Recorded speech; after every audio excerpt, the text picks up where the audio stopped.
Pilkada Jawa Tengah memang sangat luar biasa. Mengapa saya katakan sangat luar biasa? Yang pertama, Jawa Tengah itu boleh dikenal dengan partai. Setiap daerah pasti ada PDIP. Nah, ini kan sebetulnya pertarungan antara PDIP dengan Gilpres. Gitu. Pertarungan yang luar biasa. Sehingga pertarungan pada Pilkada Jawa Tengah ini ada yang berkata serasa pertarungan Pilpres. Apalagi sekarang juga sekalipun pilkada yang ada di Jawa Tengah yang dibintangi oleh para bintang, bintang dari TNI dan bintang dari polisi. Ini dari segi elektabilitas juga boleh dikatakan persaingannya ketat. Selisihnya hanya sedikit. Sekalipun pada mulanya tokoh dari calon nomor 2 Pak Lutfi ini boleh dikatakan sudah sejak lama bercokol di Jawa Tengah, mulai dari Solo hingga jadi Kapolda. Sementara itu penantangnya nggak pernah dikenal oleh masyarakat Jawa Tengah karena dia adalah tokoh nasional. Jadi kalau kita perhatikan sebetulnya ini pertarungan tokoh nasional dengan tokoh lokal. Tokoh lokal ini tentu sudah dikenal cukup luas oleh masyarakat karena seorang polisi yang menjabat Kapolda itu tentu wilayahnya juga sewilayah.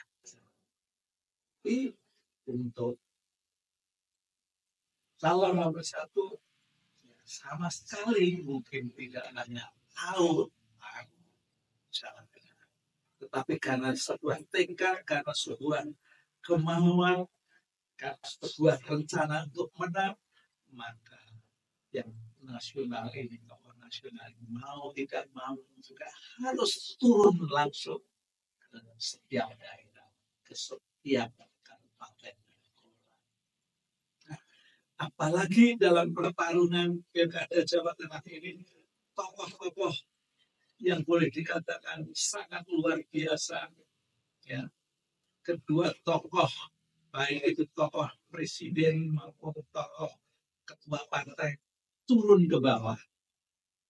Megawati yang pernah jadi presiden, pernah jadi wakil presiden, juga seorang ketua partai. Dia mengkoordinasi kader-kadernya yang ada di Jawa Tengah. Lalu Presiden Prabowo yang juga ketua partai juga sempat turun ke bawah. Apalagi Presiden ke-7 Joko Widodo yang sekarang pulang ke Solo juga ikut berbicara tentang pilkada di Jawa Tengah. Nah, mungkin akan beda ya, mungkin akan beda ketika itu putra sulungnya kan calon wakil presiden, jadi dia dapat pengaruh sangat luar biasa. Tapi apakah sekarang yang sudah tidak jadi presiden masih mempunyai pengaruh yang sangat kuat seperti ketika jelang Pilpres dulu. Itu juga Presiden Prabowo yang sekarang juga ketua Partai Gerindra yang harusnya juga netral, apakah juga bisa kuat karena kepresidenannya juga belum lama, ya, belum ada 1 bulan karena dia dilantik pada tanggal 20 Oktober. Nah, ini juga bisa menandakan bahwa pertarungan ini yaitu pertarungan tokoh ya, yang menggunakan mesin partai dan pertarungan tokoh yang satu bisa menggunakan mesin partai, tapi yang satunya lagi karena kepopulerannya. Karena ketika itu Presiden Joko Widodo ketika mau turun tingkat elektabilitasnya masih sangat tinggi, ya, di atas 70%. Masyarakat mampu memberikan dukungan yang luar biasa.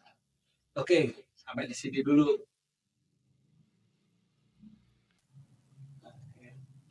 Nah, karena tokoh-tokoh ini juga turun ke bawah, perlu diingat beberapa saat yang lalu, nah,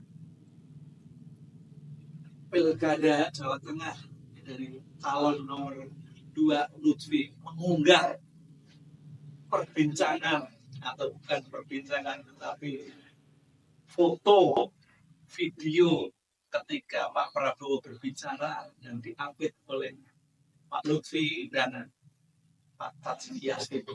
Dan Pak Prabowo berbicara bahwa masyarakat atau rakyat di Jawa Tengah diminta untuk memilih Lutfi dan Pak Yasin.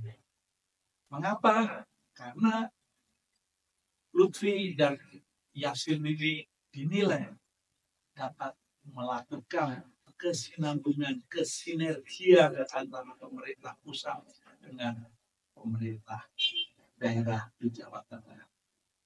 Nah, tentang pernyataan itu akhirnya menjadi viral, ditanggapi oleh banyak pihak, ya, baik itu dari netizen, baik itu dari pengamat politik, baik itu dari istana, baik itu dari menteri yang menjadi wakilnya Presiden Prabowo, bahkan di DPR pun juga terjadi perdebatan, ya, khususnya dari PDIP yang menyoroti dengan tajam tentang pernyataan Pak Prabowo selaku presiden. Tapi ada pandangan yang lain bahwa Pak Prabowo memang adalah tokoh dari ketua partai, itu dianggap hal yang biasa, ya. Tapi memang jabatan presiden dan jabatan partai yang jadi satu itu ya susah dipisahkan. Ibarat mata uang, mau yang ada gambarnya atau hanya tulisan saja, ya, gambar dari proklamator dan tulisan, ya, sama-sama mau dinyatakan gambar itu ya uang 100.000 misalnya warnanya merah, dibalik juga sama tetap nilainya 100.000. Jadi posisi Presiden Prabowo selaku ketua partai Gerindra bolak-balik itu tetap namanya juga presiden. Rakyat sudah tahunya presiden. Mungkin justru ada rakyat yang tidak tahu kalau beliau. Nah, dari sini perbincangan sangatlah ya, luar biasa. Ada yang boleh dikatakan menyalahkan, tidak sesuai dengan aturan. Pihak KPU pun juga ketika diwawancara, ya, yang penting berdasarkan aturan KPU gimana diawasi. Nah, padahal presiden itu sebetulnya jabatannya juga banyak loh. Tidak hanya selaku presiden dan ketua partai. Tidak, masih ada. Dia juga seorang kepala negara, kepala pemerintahan, juga seorang panglima tertinggi, ya, di negeri ini. Banyak kan jabatannya, ya. Tapi banyak tetap orang menyebut itulah presiden, ya. Biasanya tidak menyinggung dia seorang kepala negara, dia seorang kepala pemerintahan, tapi presiden Republik Indonesia, ia orang nomor satu yang menurut banyak orang harusnya dia melindungi, dia melingkupi seluruh rakyat Indonesia, termasuk partai-partai yang ada. Memang betul Pak Lutfi dan Pak Yasin ini didukung oleh presiden, oleh Pak Prabowo ketika belum dilantik jadi presiden. beliaulah yang memberikan penugasan, beliaulah yang memberikan surat untuk dapat mencalonkan di pilkada. Sementara itu Lutfi, sementara itu yang namanya Andika itu juga kepengen untuk bisa didukung. Ya, dan ini selaras dengan pernyataannya Pak Polkar, Menteri Polkar, bukan Pak Budi itu. Dia katakan, ya sebetulnya siapa aja bisa didukung. Kalau dia datang, pastilah diterima. Nah, tapi kan beda ya kenyataannya presiden yang diunggah oleh akunnya Pak Lutfi. Nah, ini semua yang jadi perbincangan sangat hangat pilkada di Jawa Tengah yang tadi saya katakan serasa pilpres karena memang pertarungan antara PDIP dengan Kimpus yang dimotori oleh Partai Gerindra. Kebetulan Partai Gerindra ketuanya Pak Prabowo adalah seorang presiden di Indonesia.